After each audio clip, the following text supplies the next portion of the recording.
সুপ্রভাত। মনের ঘরে টুম্পার সাথে একটি ব্লগে আপনাদের স্বাগত জানাই। কেমন আছেন আপনারা? আশা করি খুব ভালো আছেন। আমরা মোটামুটি ভালো আছি। আর আজকে হলো শনিবার। শনিবারের সকালের হেঁসেলে আপনাদের সাথে গল্প আড্ডা শুরু হলো। এখানে বেতর শাক, আলুর শাক আর সাথে দুটো কুমড়ো ফুল ভেজেছি।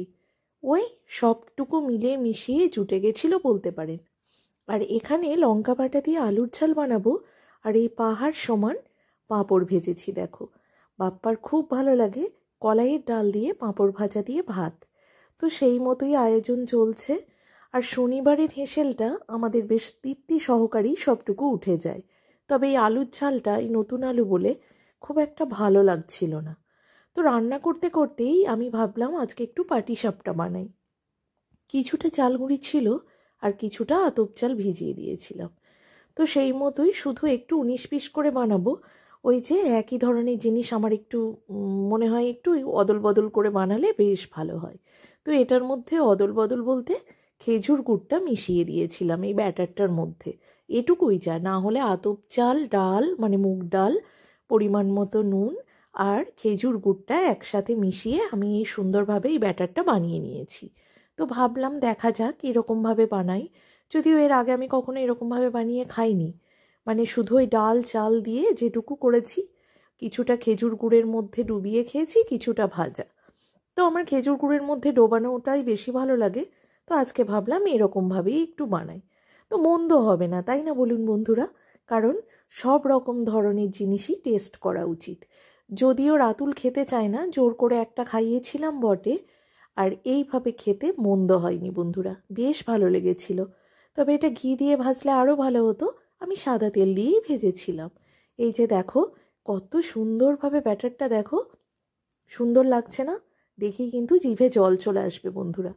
তো জল না এসে তোমরা তাড়াতাড়ি এই রকমভাবে বানিয়ে খেয়ে ফেলো তো দেখি। শীত যে প্রায় এবার যাইয়ের মুখে, তাই শীত শেষ হওয়ার আগে এই যে এখন ঠান্ডাটা রয়েছে, এই ঠান্ডাটা কিন্তু পিঠে খাওয়ার উপযুক্ত ঠান্ডা। তো সেই মতো আমি দেরি না করে বানিয়ে ফেললাম পাটিসাপটা। চালগুড়ি শেষ হয়ে গেছে, নয়তো একটু সিদ্ধ পিঠেও বানাতাম। আমার ঘরে পিঠে পুলি বলতে আমি একটু যা খাই আর বাপ্পা। রাতুল তো মোটেও খায় না। কিন্তু আমরা সব সময় বাড়ির সবার অন্যদের পছন্দ অনুযায়ী খাবার বানাতে বানাতে না ক্লান্ত হয়ে পড়ি, যে নিজের জন্য আলাদা করে কিছু বানাতে আর ভালো লাগে না। আমাদের সবার জন্য বানাতে বেশি ভালো লাগে, সেটার জন্য ক্লান্ত হই না। কিন্তু তারপরে নিজের জন্য কিছু বানানোর কথা মনে এলেই ক্লান্তিটাও মনে চলে আসে।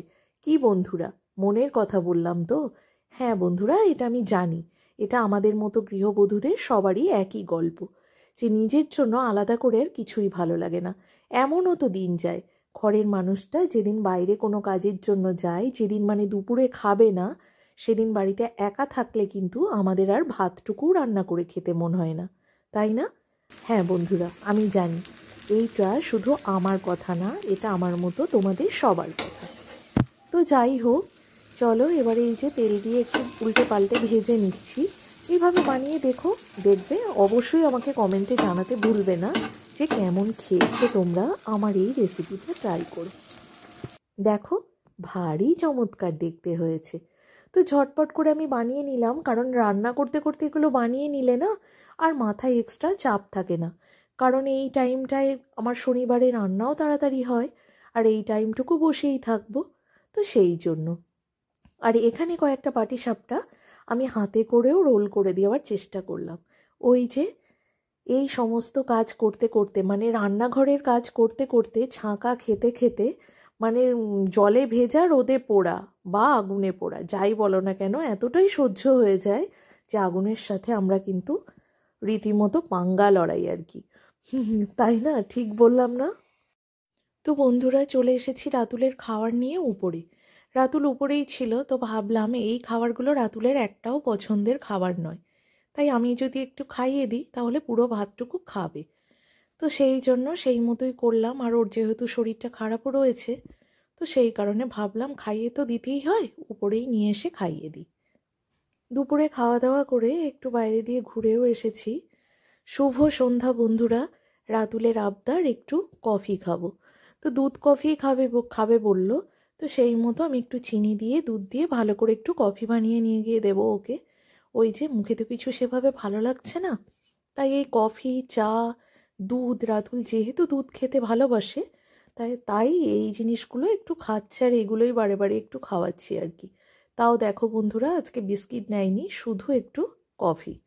তো এটা দিয়েই ওর সন্ধ্যাটা চলে যাবে। রাতেও যেহেতু আবার ভাত রয়েছে, যেটা রাতুলের একদমই পছন্দ নয়, আলু ভাজা হলে ভালো হতো, কিন্তু ছেলের বাবা বলল বেগুন ভাজাই। তাই ওর ভাতটা আগে রেডি করে মেখে চুকে দেবো। আর এতটাই গরম বুঝতেই পারছো, জাস্ট ভাতটা নামালাম, তো আমি ওকে একটু মেখে দেব, দিয়ে ওকে খাইয়ে দেবো, তারপরে আমরা খাবো। তো বন্ধু, আজকে গেল টুম্পার বকবক এইটুকুই। তোমরা সবাই খুব ভালো থেকো, সুস্থ থেকো, নিজের শরীরের খেয়াল রেখো, আর অবশ্যই হাসি মুখে থেকো, কারণ পরিস্থিতি যাই হোক, যেমনই হোক, প্রতিদিনের জীবনযাত্রা আমাদের এগিয়ে নিয়ে যেতেই হবে। সো পজিটিভ থাকতেই হবে। তো দেখা হচ্ছে বন্ধুরা আরও একটা নতুন ব্লগে। সবাইকে গুড নাইট, টাটা। খুব ভালো থেকো। এতটাই গরম যে খাবারটা ঠিক করে মাখতেও পারছি না, তো রাতুলের খাবারটা খাইয়ে দিই।